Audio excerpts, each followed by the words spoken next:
장 펴시기 바랍니다.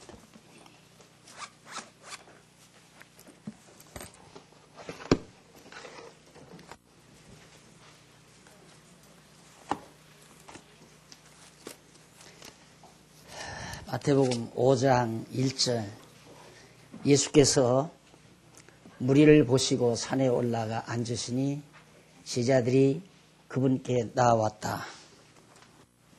1절 한 절 봉독해 드렸습니다. 지난 시간 마태복음 4장 여러분 오늘부터는 하다가 끝냈죠. 5장. 예? 네, 네.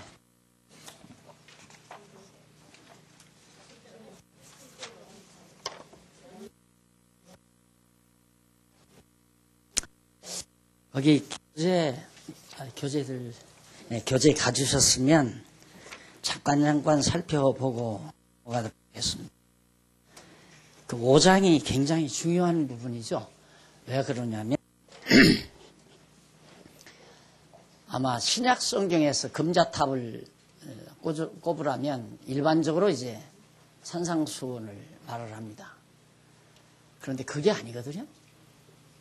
거기만 중요한 게 아니라 모두가 다 중요한데 성경의 진리를 모르니까 이 부분이 굉장히 중요한 것으로 그렇게 이제 부각을 시키고 그렇게 가르치고 그래서 여러분들이 살아야 되고 마음을 청결하게 살아야 되고 마음을 온유하게 해서 살아야 되고 이런 하나의 이제 우리 신약 성도들의 윤리의 핵심 그러니까 우리 성도들이 신약교회 성도들이 어떻게 살아야 되는가 그것은 바로 산상수훈의 교훈대로 살면 된다 하는 식의 성경 해석을 대부분 합니다.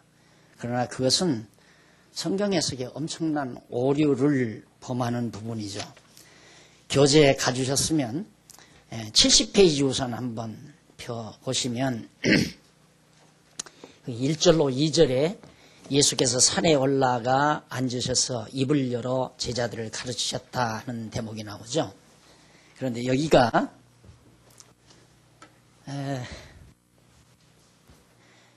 말씀 가르침에 의한 성취 내용이라고 68페이지 나오죠. 6700페이지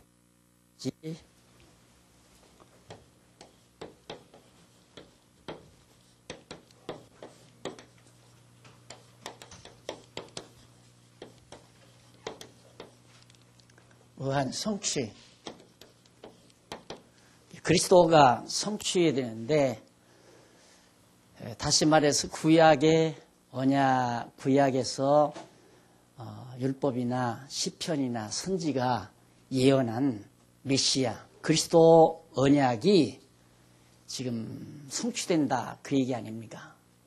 하는데 그리스도께서 예수님이 오셔서 말씀을 가르침에 의해서 성취하신다. 왜? 이건 이제 선지직이라고 그랬잖아요. 선지직. 선지직에 의한 성취.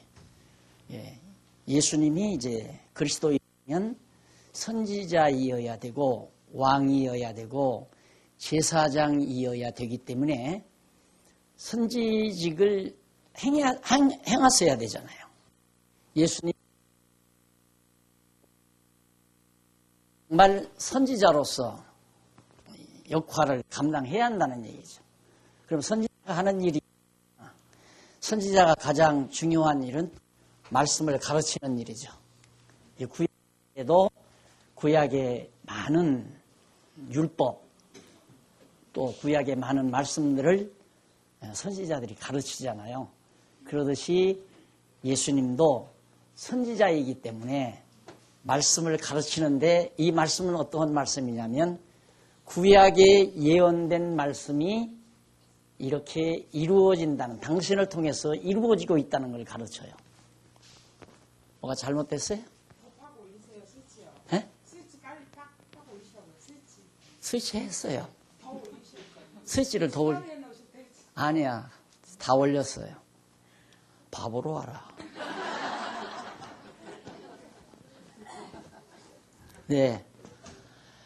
그러니까 구약의 말씀들이 이렇게 나를 통해서 이루어졌다, 이루어지고 있다, 이것을 가르치는 내용이 바로 이제 5장에서 7장까지예요. 그 5장에서 7장. 또 당신 자신을 통해서 구약의 예언된 말씀이 지금 이렇게 이루어지고 있다고 하는 것을 밝히기 위해서, 또 당신이 선지자임을 증거하기 위해서 가르치고 있는 내용이란 말입니다. 그래서 선지자의 글을 가르치는 내용이 5장 1절로 20절까지. 여기서 뭘 가르치는가? 선지자의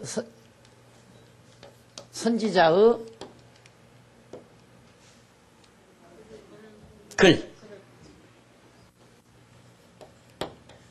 이 선지자의 글을 가르친다. 이 말씀이죠. 그래서 이제 첫 번째가 5장 1절로 12절에 나오는 내용인데, 산에 올라가 가르쳤다. 그 산에 올라가 가르치는 내용이 69페이지 보시면 6769페이지 세 번째 문단 일찍이 나오죠.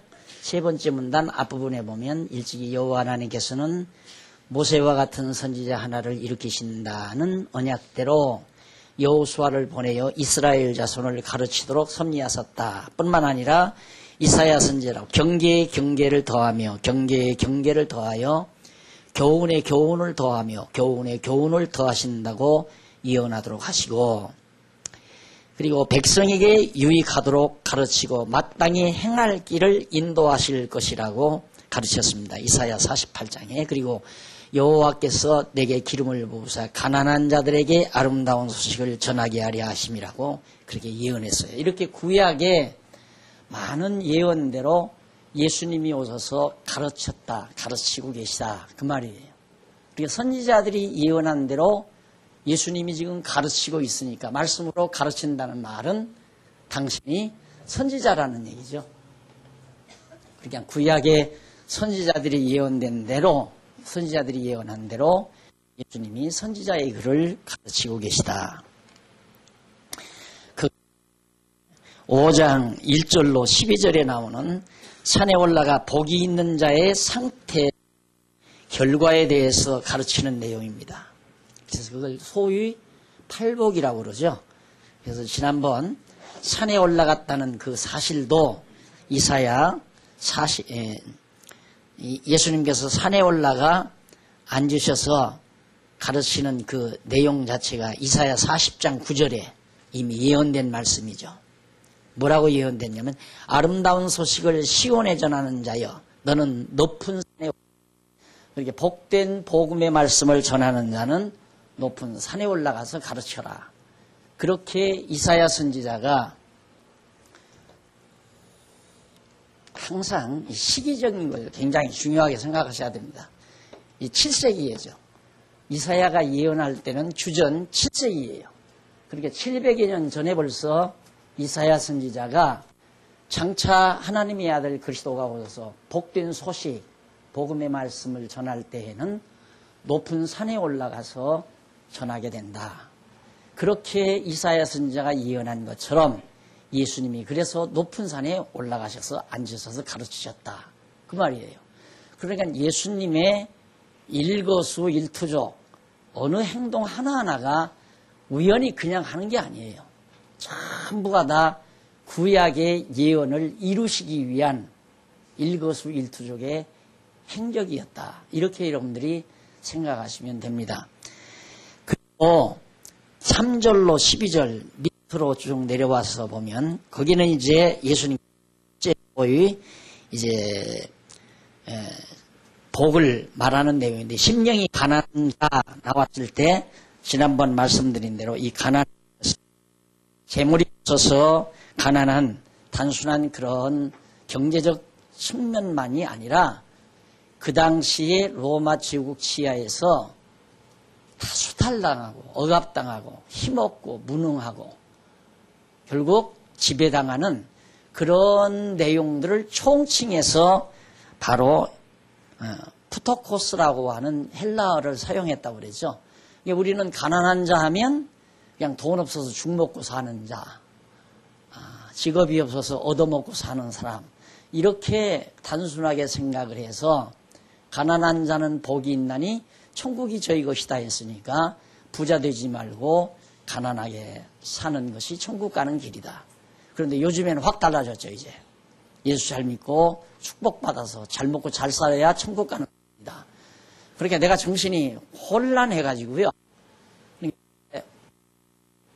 70여 년 기독교가 내가 알기로도 한 38번이 바뀌었어요. 38번.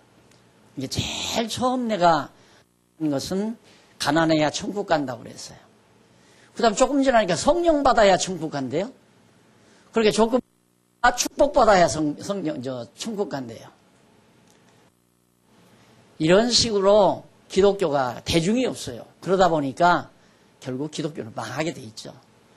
바닥이 없는, 그러니까 말씀에 기초가 없는 교회는 망하게 되어 있습니다. 모래 위에 지은 집이니까 반석 위에 짓지를 못하고 모래 위에 지었기 때문에.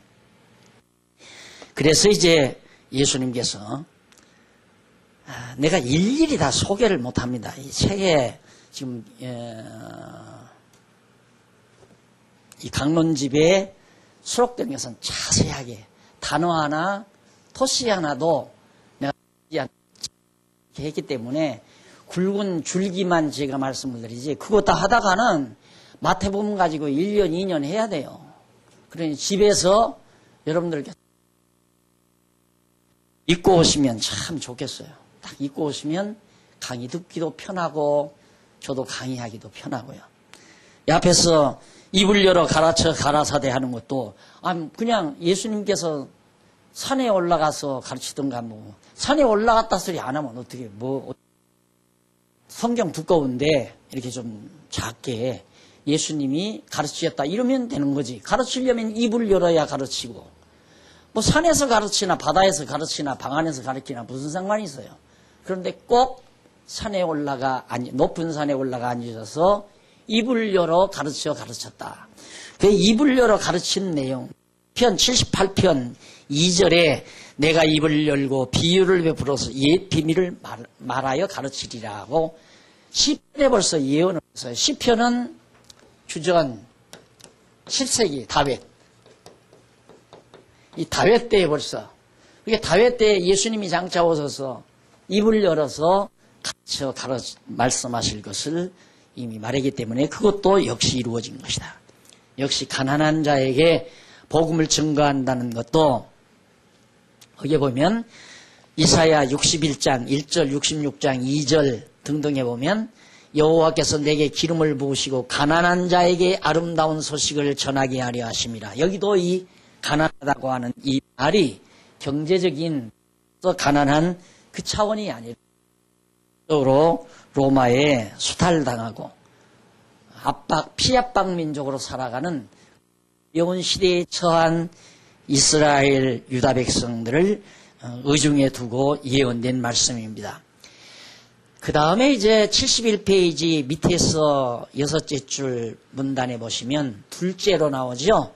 애통하는 자는 복이 있나니 거기 나와요. 그런데 이게 애통하는 자, 그래서 소위 오순절주의자들이 울어라, 통곡해라, 하나님 앞에 통곡하고 울어라.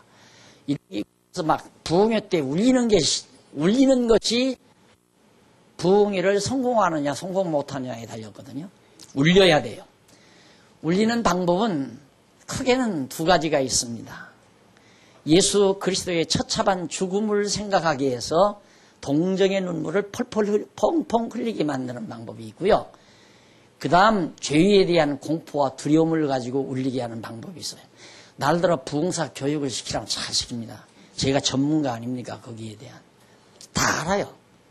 사람 울리는 방법 쉽습니다. 그래서 예수님 십자가에서 정말 처참하게 죽는 모습을 막, 로만 캐토릭도 그런 그림을 자꾸 그리고 창령을 하잖아요. 왜 사람 마음 또 막 죄를 지적해요. 죄를 지적해서 두렵고 공포에 떨게 만들어요. 그러다가 이제 막 죄에 대한 아픔 때문에 통곡이 나오죠. 이제 이렇게 되면 이제 부흥은 성공하는 거예요. 사람을 일단 모여온 성도들이 눈물을 울었다 하면 그 다음부터는 말 잘 들어요. 손뼉질하면 손뼉치고 일어나라면 일어나고 무릎 꿇으라면 무릎 꿇고 엎드리라면 엎드리고 돈 내놓으라면 돈 가지고 얼마든지 그게 돼 있습니다. 그래서 보통 부흥회는 아무리 작게 해도 나흘 내지 5일을 해야 돼요. 그래서 첫날은 죄에 대해서 현란하게 막 지적을 합니다. 그러면 눈물을 흘리잖아요. 그러다가 이제 한 3일째에 가서는 예수님의 공로를 우리가 다 용서함 받았다고 해서 예수님께서 우리 죄를 위해서 아무 죄 없이 막 피를 흘리고 십자가에 죽었다. 왜 그러면서 여러분 보시면 그 부흥사람들 막 손을 들고 눈 지그시 감고 사람 감정을 북받치게 만들잖아요. 그게 다 수법이에요. 그렇게 되면 감동의 눈물이 펄펄 솟아나요. 그 다음에 이제 네 번째 날부터 돈 걷는 거예요. 이제는 뭐 다 된 얘기니까 솔직히 뭐 다 털어놓고 얘기를 해야지. 그렇게 많은 한국 교인들이 쏟고 그렇게 해서 사실은 그것이 또 진짜인 줄 알고도 그렇게 해요. 진짜인 줄 알고. 그것이 사람을 기만하는 행위라고 본인들은 생각도 못해요. 그리고 거기에 당하고 나면 사람이 울고 나면 후련하잖아요. 그러니까 기쁨이 온다. 반드시 눈물 흘린다면 웃음이 나오거든요. 눈물이 있고요.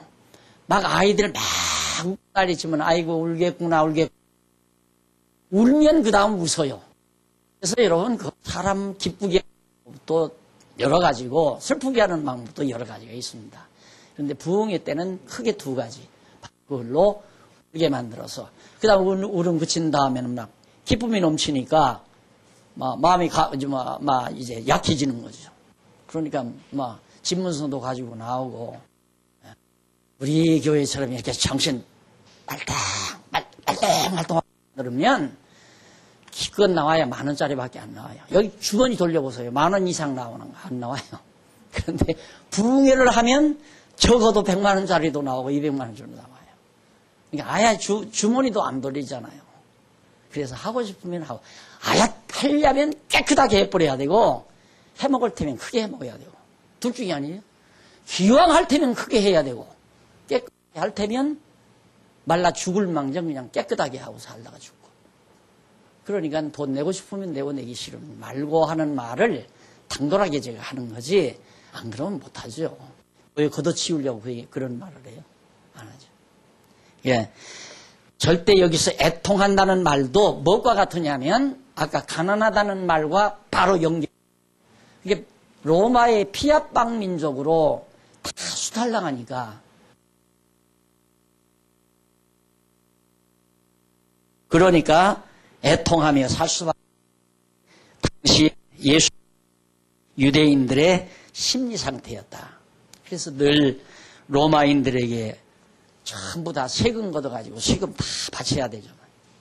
거기에 또 세금 브로커가 있어서 세리들이 세금을 막 몽땅 걷어가지고 일부 로마에 상납하고 일부 중간에서 마진 먹고 이런 짓들을 예수님 당시 했던 거란 말입니다. 그 다음 이제 셋째 72페이지에 셋째 중간 전문단에 보면 셋째로 나와요. 온유한 자는 복이 있나니 저희가 딱 기업으로 받는다. 여기 이제 온유하다란 말이 프라위스란 말이에요. 이거 꼭 알아. 이 말은 이것도 역시 가난한, 고통받는, 겸손한, 온유한 뜻도 있어요. 온유하다는 뜻도 있고 가난하다는 뜻도 있고 고통받는다는 뜻도 있고 겸손하다는 뜻도 있고 히브리어에서는 아나우란 말과 같은 얘기고 그런데 여기서는 온유한 자를 온유하다고 번역하지 말고 고통받는다라고 번역을 해야 앞에 첫째 가난한 자와 애통하는 자와 고통받는 자 이게 잘 어울리잖아요.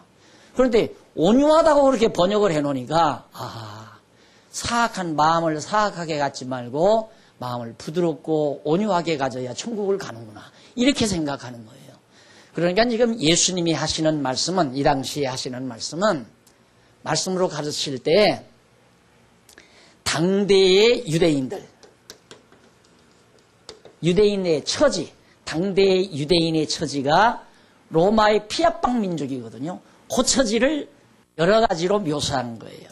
가난하다고 하거나, 또한 애통한다고 하거나, 또한 고통받는다고 하거나, 그렇게 묘사한 건데, 그 의미를 모르니까 우리나라 학자들이 이제 번역을 할 때 성경 전체의 흐름을 알고 번역하는 게 아니라 그냥 직역을 하는 거예요. 그러면 단어 하나에 여러 가지 의미가 있는데, 여러 가지 어느 것을 고르느냐는 번역자의 자량이 달려있다 이 말이죠. 그러니까 성경 전체를 알고 보면 단어를 옳게 흐르는, 성경 전체의 흐름을 알면 그 단어의 옳은 개념을 선택해서 번역을 할 건데, 모르니까 천국 가려면 마음이 온유한 자는 복이, 이 말이 어울린다. 그래서 마음이 온유한 자, 부드럽고 온유한 자, 유한 자, 이런 자들이 천국 갈 거 아닌가, 이렇게 생각을 하고 그 단어를 선택해서 번역한 거예요. 그러니 저는요, 참 이 성경을 일일이 이렇게 단어 다 확인 안 하고 전체적인 흐름이 나왔다는 것이 참 놀라운 일이고, 전체적인 흐름을 알다 보니까 올바른 단어 선택을 할 수 있게 되려고요. 그러니까 하나도 구김없이 깨끗하게 팔복이, 산상수훈이 해석이 되나요. 그래서 여기도 역시 온유한 자, 고통받는 자, 이해가 가시죠. 고통받는 자, 로마 피압방 민족으로 고통받는 자. 그리고 네 번째 73페이지 위에서 넷째 줄 문단에 나옵니다. 첫 문단에. 넷째로 의에 줄이고 목마른 자 나와요. 여기서 의란 말, 이 의란 말은 물론 이는 히브리어 체테크란 말에서 나온 얘기인데, 이 말은 의에 줄이고 목마른 자는 새 언약의 말씀을 듣지 못해 심한 갈증을 느끼는 자를 말하고 있습니다. 아모스 8장 11절에 나오는 얘기죠. 의라고 하는 것은 여호와 하나님께서 창세전에 작정하신 영원한 뜻, 하나님의 작정하신 뜻. 의가 뭐냐? 이 의는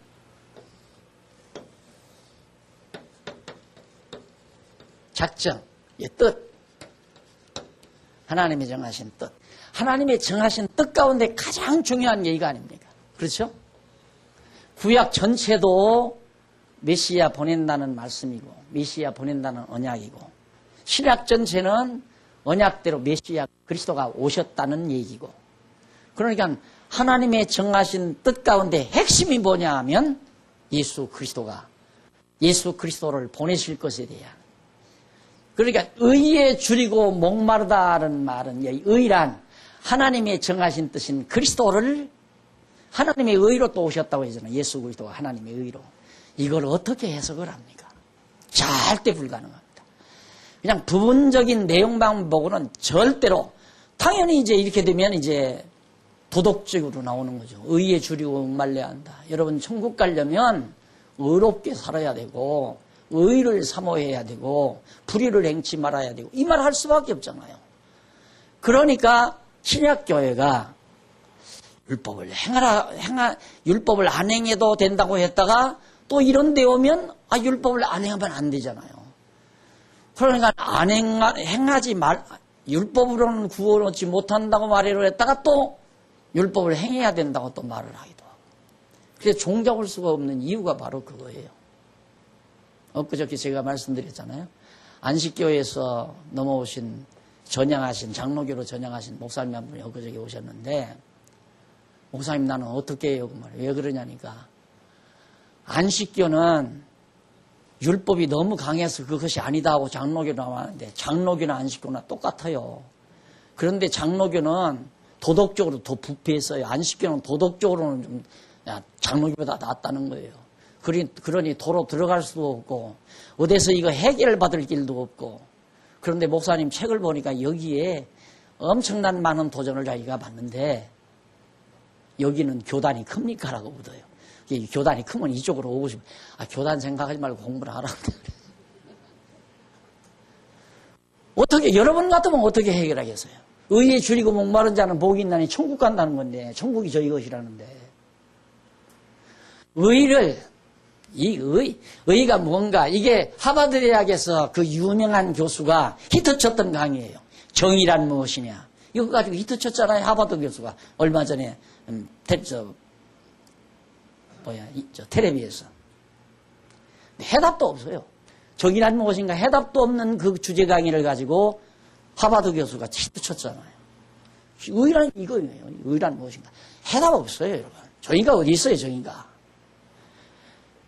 정의라는 해답이 어디 있어요, 이 세상에. 힘이 정의지. 힘이 정의 아니에요? 여러분 지금 리비아 사태가 구테타, 폭동입니까? 민주화입니까?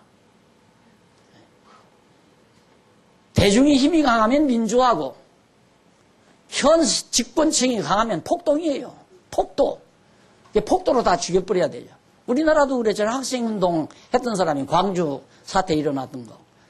처음에는 폭도라고 했다가, 이제는 이제 민주화 항쟁 해가지고 붙였잖아요. 힘. 세상에서 정의는 힘이란 말입니다. 그게 폭력 집단이라는 얘기죠. 힘이란 말은 폭력 집단이라는 말이에요. 힘이라는 게 하나님의 능력이라는 힘이 아니라 인간의 힘은 결국에는 처음에는 체력에 있다가 체력에서 더 발전해서 이제는 무력에 있잖아요. 어느 나라가 무기가 강하냐. 어느 세력이 가장 강한 무기를 지니고 있느냐. 이게 정의 아니에요?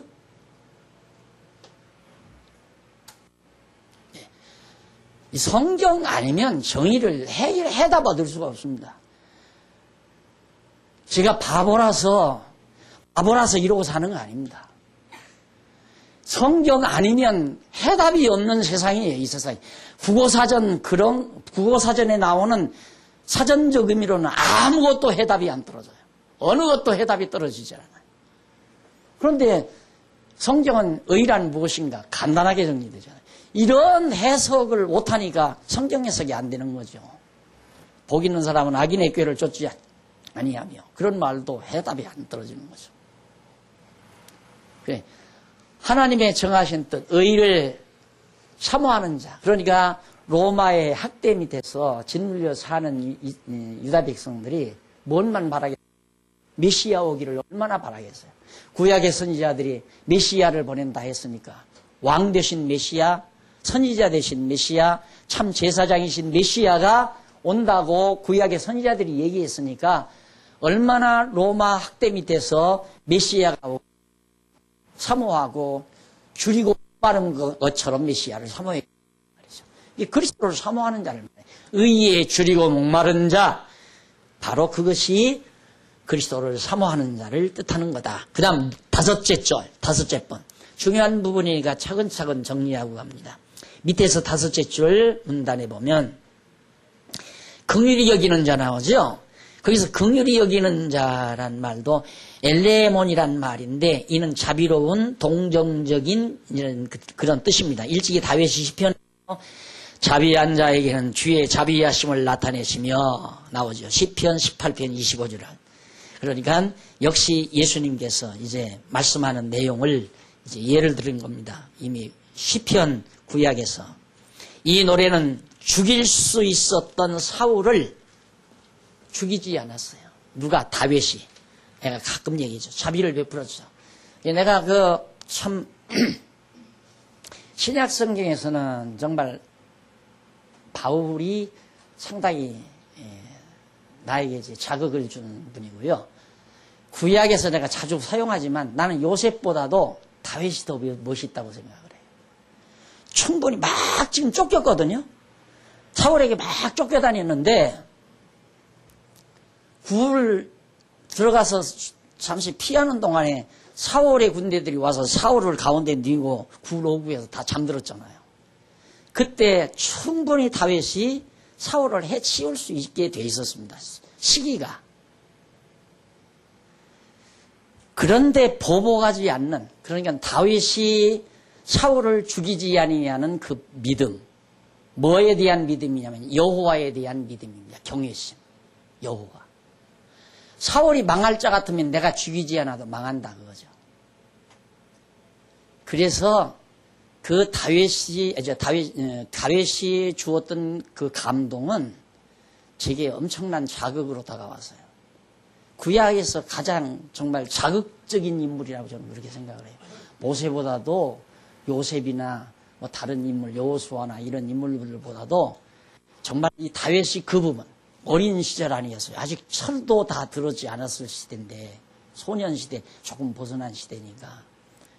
그런데 어떻게 그런 지혜가 다윗에게 있었을까? 내가 죽이지 않아도 그가 죽어야 될 사람 같으면 왜 하필이면 내 손으로 그의 피를 흘려야 되느냐? 나는 안 죽인다. 내버려 두라. 그 결국 이방 군대에 의해서 다윗이 결국 막 기절해서 죽어버렸잖아요. 그러니까 바로 그겁니다. 여기 긍휼히 여기는 자, 불쌍하다 이거죠. 그러니까 보기에는 힘이 강한 것 같아도 참 불쌍하죠. 내가 이런 얘기하면 웃긴다 그럴지 모르지만 한국 교회가 강하다, 교단이 강하다, 교회가 크다, 목사가 뭐 인기가 있다, 뭐 이 난리를 해도 건방진 얘기로 듣지 마십시오. 불쌍한 데가 참 많아요. 한국 교회 불쌍하다 이 말이에요. 한기총 거기 가서 그 한기총 회장하면 뭐 하겠다고? 그걸 돈을 엄청 써가지고 당선이 됐느냐 못 됐느냐 해서 온 세상에 온 한국 천지 교회에 추태를 다 부려놓고도 끝까지 그 자리 지키려고 또 작태를 부려가지고 앉아있다 이 말이에요. 그냥 불쌍하게 보여요. 오죽이나 가치가 없으면 그걸 가치로 알고 그 자리를 점령하려고. 난 시켜주지도 않겠지만 난 시켜줘도 안 해요. 안 한다니까. 이놈 총회장도 안 한다니까 자꾸 장로님들 때문에 했다니까. 총회장도 내가 안 한다고 했잖아요. 나 안 한다고 그런 자리 안 한다고. 내가 짐작을 했거든. 그 자리가 어떤 자리인지 다 알기 때문에 안 한다고 그랬는데 한 가지 욕심은 혹시나 헌법 좀 고쳐볼까. 그 생각 가지고 갔던 거 아닙니까? 진짜 치졸한 자리예요, 그 자리가. 그러니까 인간의 힘으로 구성된 하나의 허울, 이건 측은하고 불쌍한 것들입니다. 예. 여기서 긍휼히 여기는 자는, 여기서 긍휼히 여기는 자, 네. 긍휼히 여기는 자, 예. 동정적인 그런 뜻인데, 바로 그 대목을 다윗이 이제 사울을 살려줬을 때 그 대목을 노래한 시편 기자가 노래한 것입니다. 그래서 예수님 참 선지자이신 그리스도이심을 확증해 주기 위해서 예수님께서 정말 많은 어려움과 고난, 이미 막 붙잡혀서 막 고난 당하고 그래도 예수님이 칼로 딱 베버리니까 말고의 귀를 자르니까 그러지 말라고 칼을 쓰는 자 칼로 망한다고 예수님께서 말고의 귀를 갖다가 다시 붙여주잖아요. 그렇게 담대한 거, 담담한 거. 그게 여호와 신앙 아니면 불가능합니다. 그것이 여호와 신앙 아니면. 여러분 지금 같은 뜻이니까 동참하셨지만 이 체제개혁 굶어 죽을 각오 안 하면 못하는 겁니다. 이 체제개혁 굶어 죽을 각오를 하고 해야지. 뭘 굶어 죽죠. 자칫 굶어 죽어요. 굶어요 그냥. 왜 해야 하냐. 이것이 긍정적이니까 이건 해야 한다 이거죠. 그냥 먹고 살고 편안히 죽을 테면 하지 말아야죠. 근데 편안히 안 죽어요. 안 하면 편안히 먹고 살고 편안히 죽을 것 같아도 안 그렇다 말입니다. 하나님은 높이시도 낮추시기도 하고 거예요. 누가 하나님의 마음에 드는 자의 삶을 사느냐 안 사느냐 그게 중요한 거 아닙니까? 하나님이 기쁘신 대로 사느냐 못 사느냐가 중요한 거지 어떻게 죽느냐가 중요한 건 아니잖아요. 여섯째, 마음이 청결한 자, 카타로스란 말입니다. 깨끗한 또는 순결한 등인 뜻인데 이거 역시 어떤 내용이냐면 사물에 관하여 거룩한이라는 그런 뜻도 되고 그래서 일찍이 다윗이 시편에서 여호와의 산에 오를 자는 마음이 청결한 자로서 그는 복을 받고 하나님께 의를 얻은 자이며 여호와를 찾고 하나님의 얼굴을 구하는 자라고 노래했습니다. 그것이 24편에 나오죠. 그래서 이 노래는 다윗이 여호와의 궤를 오베데돔에서 올려올 때 한 얘기예요. 그래서 여기 보면 여기서 마음이 청결한 자는 마음이 온전히 하나님께로만 향한 자를 말합니다. 마음이 청결하다. 근데 우리는 이 우리말로 번역된 걸 이렇게 보면 마음이 청결하다, 마음이 막 불량기도 없고 그냥 아무런 악기도 없고 그런 쪽으로 도덕적으로 윤리적으로 생각하잖아요. 그게 아니고 다윗이 온전히 여호와만을 바라보는 순수하게. 안 그랬으면 사울 죽인다니까요. 신하를 시켜서 죽여라. 저거 해치워라. 나를 얼마나 괴롭힌 인간이냐. 해치워라. 그랬죠. 근데 다윗이 안 그러잖아요. 왜? 오직 여호와만 바라기 때문에. 또 하나 말씀드리게요. 우리 교회, 우리 지금 체제개혁이 정말 성경이 말하는 대로 우리 주장이 그거 아니에요. 성령께서 각각에게 은사, 장로 은사, 집사 은사, 원사 은사, 교사 은사, 여러 가지 은사들을 각각 주어가지고 결국 교회를 이루는 거 아닙니까? 교회를.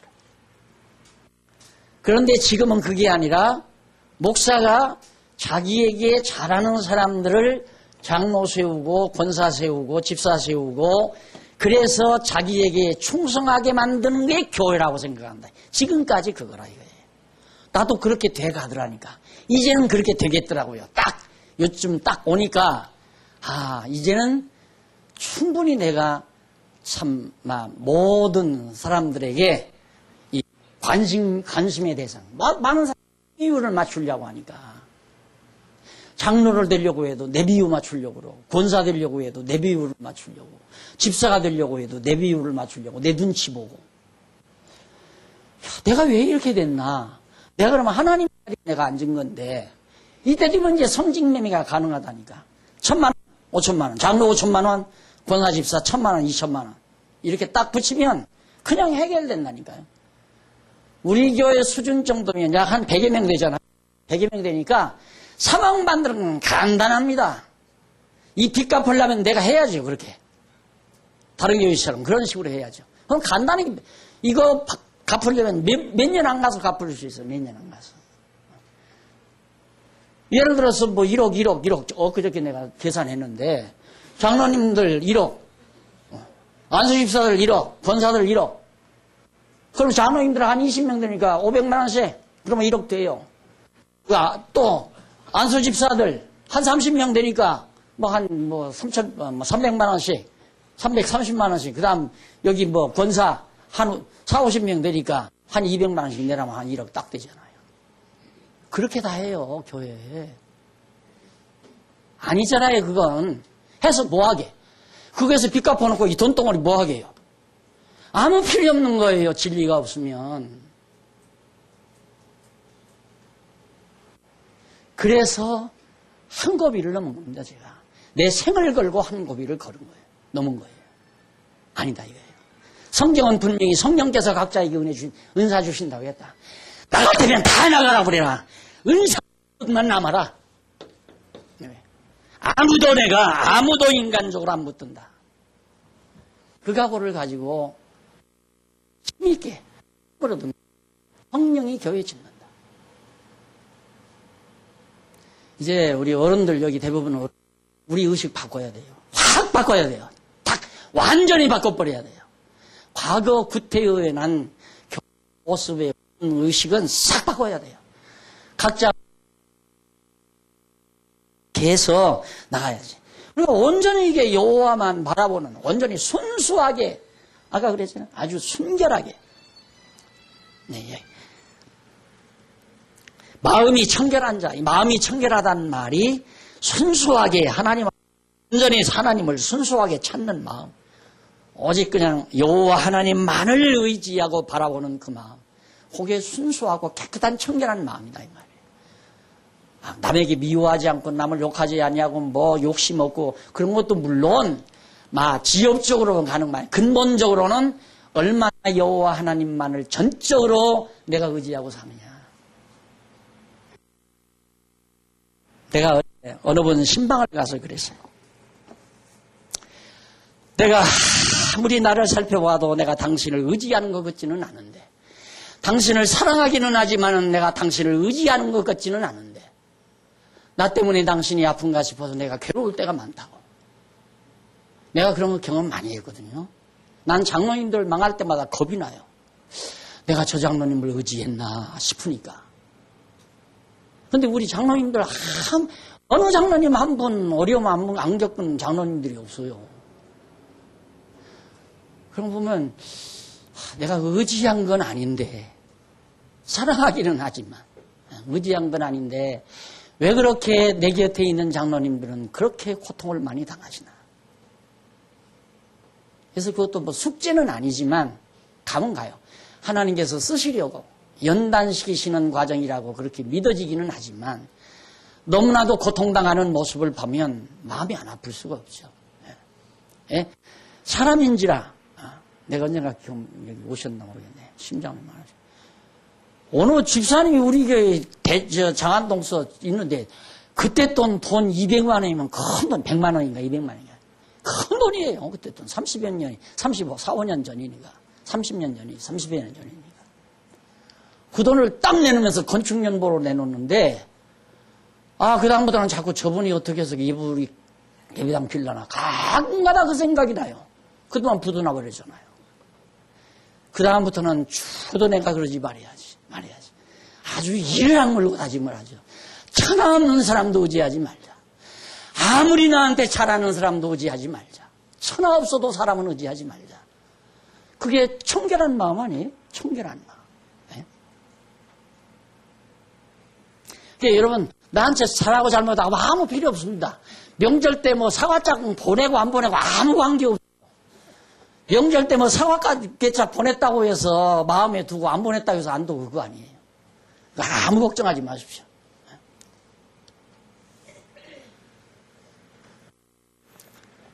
일곱 번째, 75페이지 나오죠. 일곱째로 화평케 하는 자. 이건 쉽지요.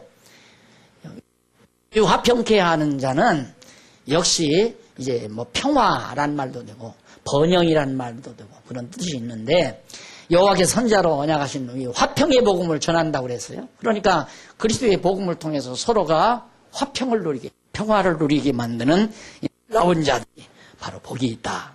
그런 뜻이죠.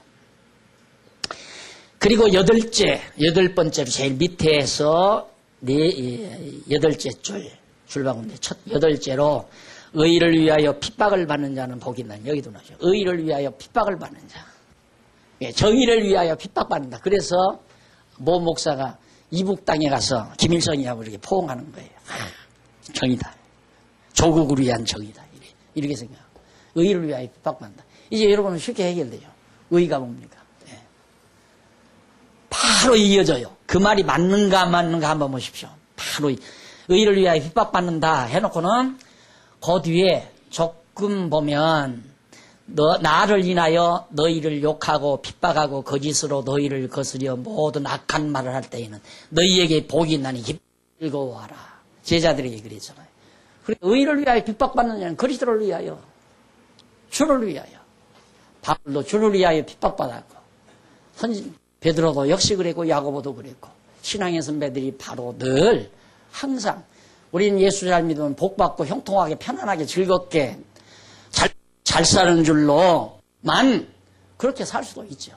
그렇게만 생각하지만 그리스도를 위하여 핍박받는 것이 바로 복이라는 뜻입니다. 내일 모레 10월 달에 인도를 제가 가거든요. 진짜 앞에서 뭐 아직은 빠릅니다만은 다니기 싫어요. 앉아서 연구하고 싶어요. 조용히. 이제는 체력도 그렇고. 근데 지금 다짐은 그래요. 이번만 가자. 이번만은 갔다 오자. 근데 혹시 여러분들은 그럴 거예요. 참 박 목사는 좋겠다. 왔다 갔다 비행기 타고. 좋으면 다니십시오.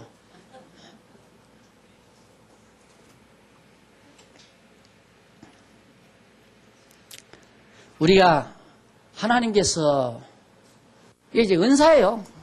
나는 그걸 깨달아서 내 은사를 깨달았기 때문에 하는 거지. 은사 못 깨달으면 그냥 먹다 살다 죽다 그러는 거죠. 먹다 자다 살다 죽다 그러다 하는 거 아닙니다. 왜 하나님이 나를 이 땅에 택한 백성으로 보내서 지금 시대를 살게 했나?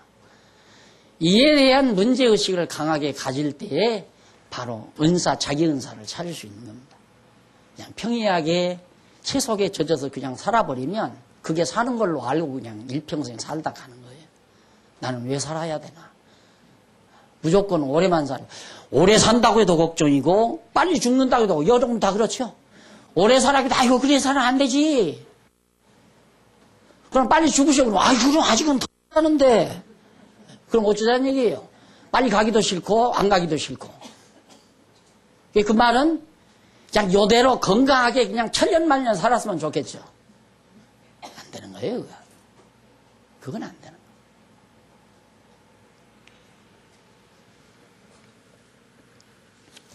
자, 이렇게 해서 팔복이 다 끝났습니다. 자, 그러면 전부가 다 그리스도 중심이죠. 8가지 복이 그리스도 중심에서 이 시대에 살아가는 유대인과의 관계에서 너희가 복 있는 자다. 유대인 너희가. 왜? 예수가 유대인에게 와서 지금 천국 복음을 증거하니까 천국이 지금 너희들이 너희들의 것이다 그 말이에요. 그걸 갖다가 우리들이 마치 천국 가는 길, 천국 가는 조건으로 그렇게 생각해가지고 성도들에게 가르쳐서 여러분 가난해야 천국 갑니다. 애통해야 갑니다. 온유해야 갑니다. 이러고 다 종알종알 주어 대니까 얼마나 우리가 부담스러워요. 안 그래요? 전부가 우리가 해야 할 일이야. 전부가 다. 그리스도와는 무관한 생각이고.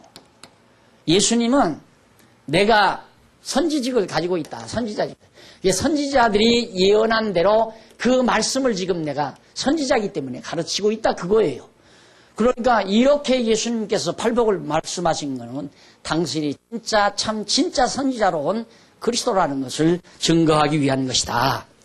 자, 그 다음은 13절로 16절 제자들에게 세상의 소금과 빛이 된 사명에 대해서 가르치죠. 여기에서 조금 시간을 많이 할애했습니다. 그럴 수밖에 없는 게 너무 중요한 부분이기 때문에 그래서 여러분 들었는데 잠깐 쉬셨다가 13절로부터 하십시다.